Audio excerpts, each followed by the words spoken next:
maybe all of you should read this book. Anne, welcome back to the show. It's good to see you.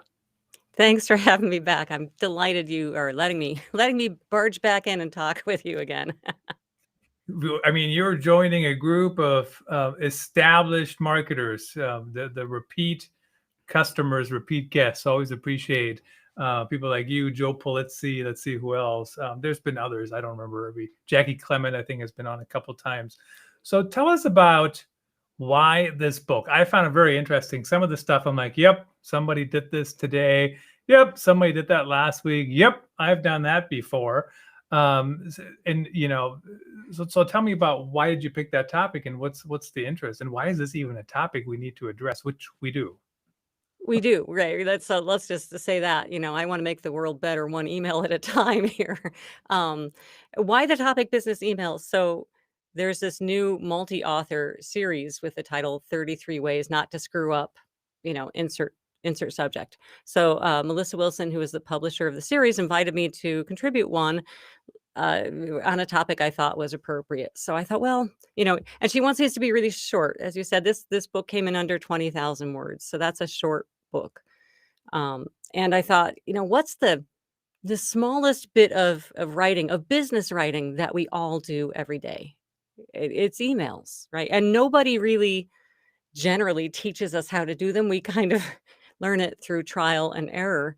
And wouldn't it be fun if we could just sort of skip some of those errors? There is so much frustration around email. I hear all the time, email's broken. Cal Newport has a new book out, World Without Email, which I think is very interesting.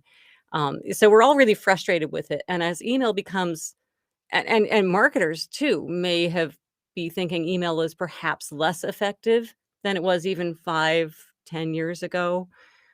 So as email is less effective, we need to be better. Not part of the problem, but part of the cure. We need to be more effective in how we use it. So I thought that this was a great, short, small topic. I thought it was small until I really dove into it, to pick off in a book like this that would be maybe useful for a whole bunch of people. I mean, and 20,000 words is not short. I mean, it's not a Stephen King novel or anything like that, but that is not a short book. I think my Going Live one was about 25,000. And then, of course, the content performance culture, I think it was like 45,000. So I don't know if that needed to be that long. Now, some of the tips you mentioned, I mean, they're just like, they're very relatable, and people do them. One of the favorite things that I used to do, I don't do it anymore because I really don't write as many emails anymore. I mean, as they don't go away, right? People still email me, I email people. But the volume is a lot smaller than, let's say, 5 years ago. And I used to turn on like a 4-minute delay, which is kind of long. But every time I send an email, it takes 4 minutes for it to actually send, so I can call it back. If I said something, and you talk about that in your book too. Some of those backstops, some of those safety nets. Talk about that a little bit. Yeah, and that's really, so the thing you said, you see all of these things. We all make or have made most of these mistakes, and we will continue to make them. But we can set up safety nets, we can set up processes so that we make them less often. So for example, that little email buffer, I've been using email since mid 80s. I'm going to say I've been using business email. And I didn't ever really pay attention to the fact that I had this undo buffer. So as I was researching and doing this book, I'm like, oh, I can extend that. 30 seconds is enough time for me. By 30 seconds, if I haven't realized I've made a mistake, I've moved on. So I've set mine to 30 seconds. So that was some fun thing I learned in doing this. But I wanted to, make this not too specific to any software platform, because software platforms change, and really the habits and practices should be, more solid. So I asked a lot of people about what they had learned, what they did. In fact, my research for this book was a storytelling exercise. I reached out to a bunch of people and said, share with me your email failure stories. Share with me stories of email things gone wrong. And that was so much fun, because everyone's like, oh no, you have to hear this one. I couldn't fit them all in a 20,000 word book, of course. But the point is we all have them, but we can all clean up our email acts a little bit so we're less likely to have them again. And that's what I'm trying to get at with these 33 ways. So even if you don't, sit and read it start to finish, you sit and look and you're like, oh, wait, that's interesting. I can do this. I also, as I gathered stories, people shared a lot of fun practices that they did to protect themselves from those failures. And so I try to share those in the books too, in the book as well, so that it's, I hope, something that's actionable and fun and useful for everyone will find something in it. They're like, oh, I hadn't thought about that, but that's a really good idea for those critical emails, something like that. And sometimes when I see these articles, 33 or whatever, or 99 ways to something, and like I always think like they're stretching, how many there are, but didn't seem like you were stretching. In fact, I don't know, maybe you cut some things, but certainly they all seemed relevant. Now some of these are kind of up for debate a little bit, because so you talk about formality, and I always cringe, or even like I think you call it the self-imposed opening or something like that. Yeah, the You self-centered know, one. Yeah, or something. Yeah. self-centered one. And Yeah. but it's interesting because it's open for discussion and preference, right? So for example, I can't stand when people don't get to the point, right? When I get emails, when people, and we had a big discussion about this on a show actually with like some sales directors, and they said, no, no, no, they work. Maybe they do. But the emails that say, hello, Christoph, I hope you're doing well, blah, blah, blah, blah, blah. I'm like, that's not my problem. Well, maybe it is. And maybe I really need an ear, and you're going to get it, right? Here's how bad it's going. But like, get to the point. Like, if you're going to sell me something, just tell me what it is. If you have a solution to my problem, tell me what my problem is. And I mean, you talk about that too, how do you talk about that? But then the formality, I prefer, I find it weird when people say, hello, Mr. Trap. Like, it's just, I mean, it's just Christoph, like, I don't know, it's just interesting. But how do people overcome picking the wrong words? And especially they don't know what the person's Yeah. mindset is that's going to read it. That's the real key point, as with any kind of writing, the success is not in the thing, it's in how it lands with the reader. So, how formal or informal your email should be depends on the recipient. Now, when you're talking about marketing emails that are just going to a mass of people, um, that's harder because you don't have a personal relationship with each of those people, right? So, in a marketing email, that question about formality then becomes one of tone and style and brand voice, right? So that becomes brand voice. But in your personal emails, if I'm emailing you, Christoph, about being on the show, I'm going to say, hi, Christoph. If I'm emailing someone maybe in a different culture, like in my agent in Japan, I'm going to be more formal because I think there are cultural differences.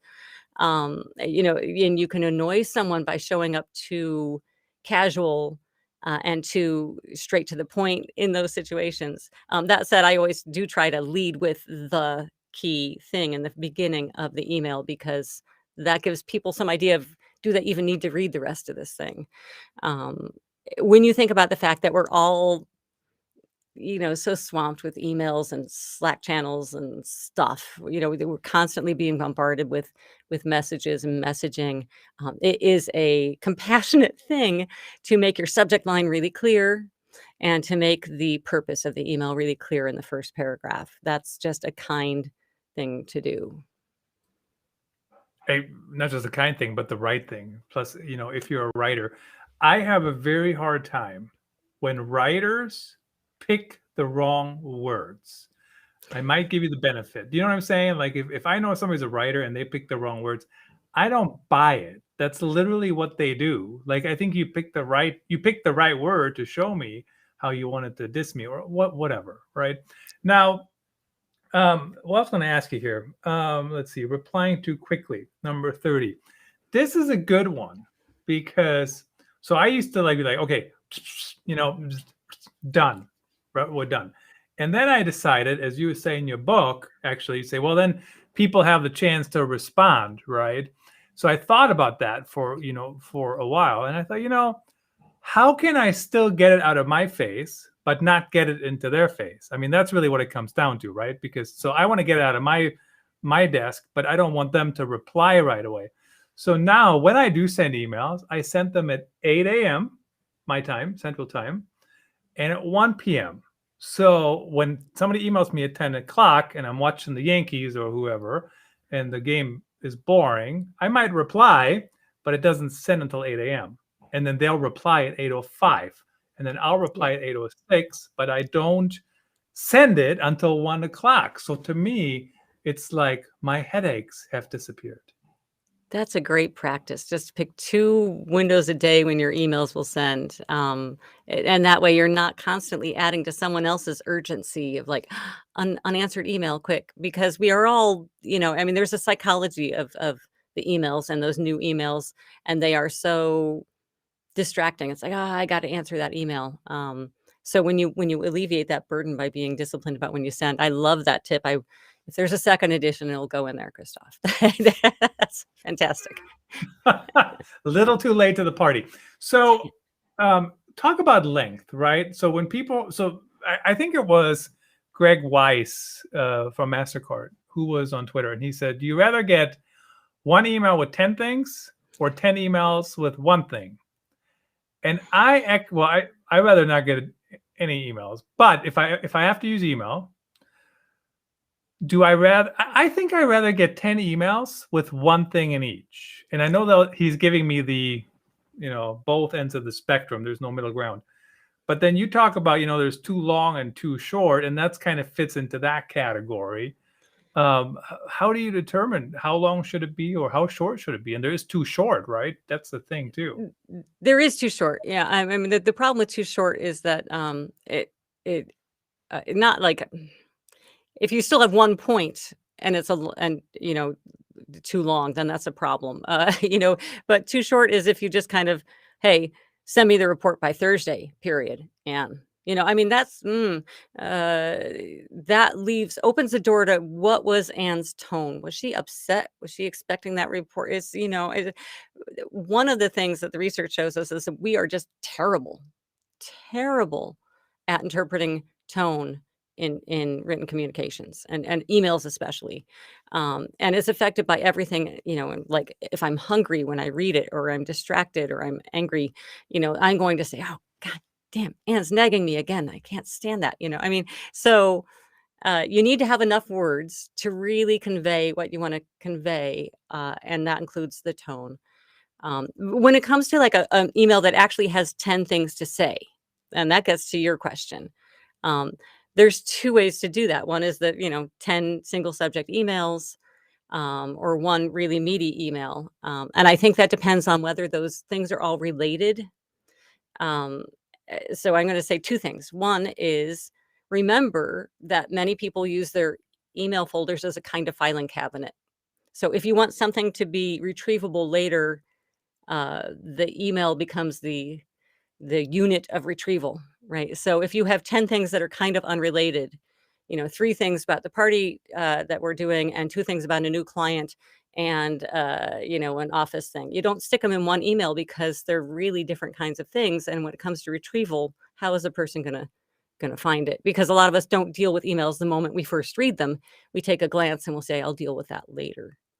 So divide them up if they're different subjects. And then if they are, let's say there's 10 things about this client meeting we're having next week, right? So that's really kind of one subject, but very substantive email. Do not be afraid to use little bold subheadings and make it really easy for people to find and scan what's in there. I mean, it's just do the work of, these are the 10 things we're going to need to cover in the meeting, and then put them all like one, and put it in bold and make it really scannable. And people will, it takes a little bit of extra time for you, but people will really appreciate it. I mean, I think that when you get an email that's someone took some time to structure, I feel a sense of gratitude when I read it. And I think a lot of your recipients will as well. Yeah, I agree with that. I actually have, there's one person who does a very nice job. And I do actually have said that to my wife, said this person really does a nice job sending it to us in a way that's easier to consume for us, not just easier for him to get off of his plate. Now, so it's interesting about So the answer always is it depends. Like I think it Yeah. really is for everything. And so what you just answered was actually a different context than how I was thinking about it, in a different context than I think Greg was thinking about it. I never asked him for his context, right? So I was thinking about it as, if you sent me 10 things I have to do or that need some action, I think 10 emails are way easier than one email, because I'm not going to print it, but I can delete the email as I'm checking them off, right? It's almost like my to-do list. We don't Yep. have to debate whether you should use email as to-do lists. Probably shouldn't, but you know what I mean. What We you do. actually what you actually said was, you said, if you have a meeting and you're going to talk about these 10 things in a meeting, it would make no sense to have 10 emails. So it's like they're both totally valid, but they're very different, right? So I think the other thing that email sometimes loses is, do people understand the context? Do people understand what it's being used for? Why do we need it? So it's very interesting. The talk about emailing upset. So why is that? What's your theory on that? Why is that a thing? Yeah, well, it's a thing because we're human beings, right? It's a thing because if I get pissed off, I'm just gonna fire off an email, and even if you think even if you think it's like, they'll never they'll never see that I'm upset because, I'm such a great writer. I think they will. Um, I things come through, um, and so again, this is business emails we're talking about. I'm not talking about family emails, although, you know rules apply. If you have ongoing relationships with people, um, it's often best to let those emotions subside and then take a deep breath and come back at it. And I find it's most useful to take a first pass at the email outside of the email software, right? Just go ahead, write it somewhere else. Write it in a Google Doc or write it in a journal or write it in something to kind of process it. One of the most interesting, and then come back the next day and get a little distance from it and see, how does this read really? Um, One of the most interesting things I learned from doing this research is, two women responded to me. They're both writers in I think the education industry, and they have agreed to be each other's, do diplomacy checks for each other. So when they have an email that is dealing with a difficult situation, they first send it to the other one and say, how does this read? So they get an external eye, which I think is a brilliant practice. It's like a little buddy system for the difficult emails. And uh, I think that's a brilliant idea, just to get a little bit of the extra distance of someone else's eyes. Say, does this sound angry? Does this sound, how does this read to you? How is this going to land on the other person, and will it damage my relationship with them? Because, yeah, I may be really annoyed at what somebody did, but if I'm going to have to keep working with them, I need a constructive relationship going forward. So just firing off an angry missive um, doesn't do much for workplace effectiveness. So I think sometimes it comes back to, what's the goal? What are you trying to do, right? And I think when people send um, upset emails, I don't think their goal a lot of times is to do whatever they have to do in the work. I think their goal is just to blow off steam, which is obviously not the right place to do that. But I think that's one reason why you probably need to uh, relax for a minute before you send anything. Yeah, Um, definitely. Now, I know you said you're surprised you would even admit this today, or recommend it, but emojis in emails are a thing, in business emails. Yep. Yep. Why are They you are a thing. surprised? Why am I surprised? I don't know. I guess I grew up in the old school punctuation, like I said, emails started using in the mid 80s, so it wasn't an emoji kind of thing. Um, uh, and the emoji seem to come so much from the world of texting and social media. But what's happened is those worlds have very much blended. And so I do think that, emojis have a place. What they're great for is giving some other hints about tone.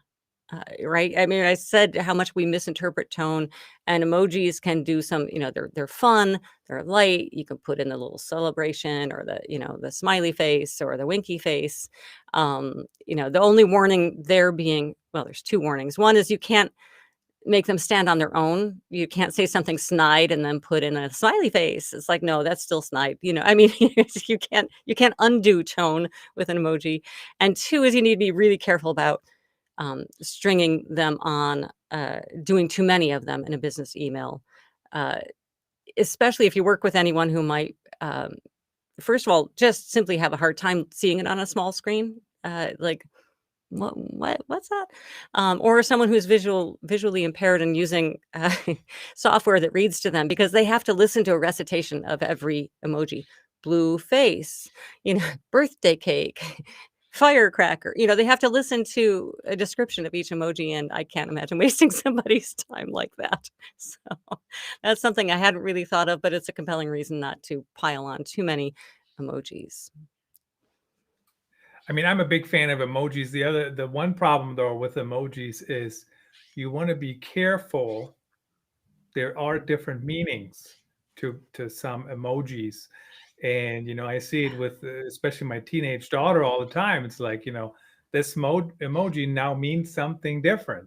Now that Yep. doesn't mean the middle-aged person I'm emailing doesn't know that either, because I didn't know it either. But at some point they might, right? Yeah, yeah, you need to be careful. Also, I think, I did spend some time talking to people who work across cultures, and anything that's hand gesture related can mean something different in a different culture. So be careful of those hand gesture emojis too, because if you're sending it, if you're working in an international situation, you might be sending the wrong message, which would be embarrassing. Yeah.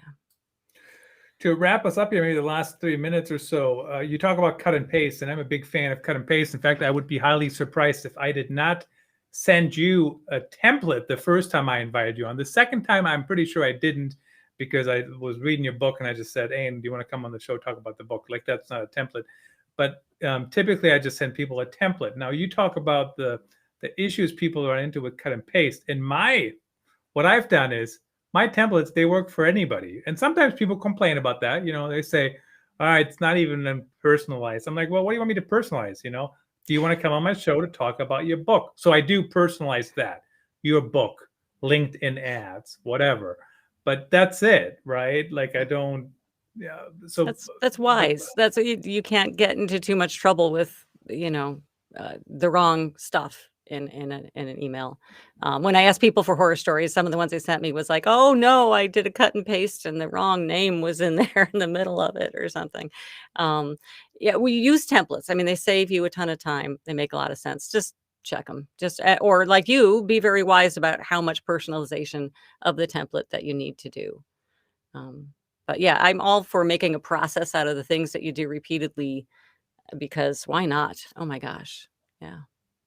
and what's the best way to keep templates? So I use Google Drive right now, and there was actually, I thought in Gmail you can set templates, but I couldn't find it.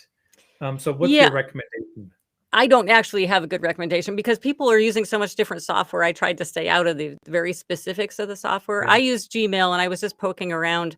I end up just sort of keeping a file folder in Gmail of mails that I've sent that I can, you know, call up and use again as a template, but I'm not necessarily using a template feature. Probably, the one recommendation I don't have in the book, which I should put, is just, spend some time poking around whatever you're using to do email. There's probably some really fantastic features in there that you're not using enough of, um, which applies to me as well. Which is the one more point I want to say. People have started telling me, "Anne, oh, now I'm really afraid to send you an email because you wrote this book on email." And I'm thinking, no, no, no, wait. This is not on our last conversation, Christoph, you and I talked about perfection and how it can freeze you. And Mhm. none of us will ever be perfect with our emails. We will still send things with typos. We will still screw up. This is not about being perfect with your business emails. It's just about being better. That's all. That's That's what it's always about. I was taking one of the girls to softball, the batting cages, and I said, anything they got to work on this. And the coach said, there's always something to work on. So we're never going to be perfect. In the last 10 seconds here or so, Anne, reply all. Is there ever a place for it? There is, but it needs to be used only with intention and never as your default. That's, yeah. Please make the world better. Just, very sparing use of reply all. No doubt, no disagreement from my end. And great to see you again. Great book. Thanks for joining us. Thanks for having me.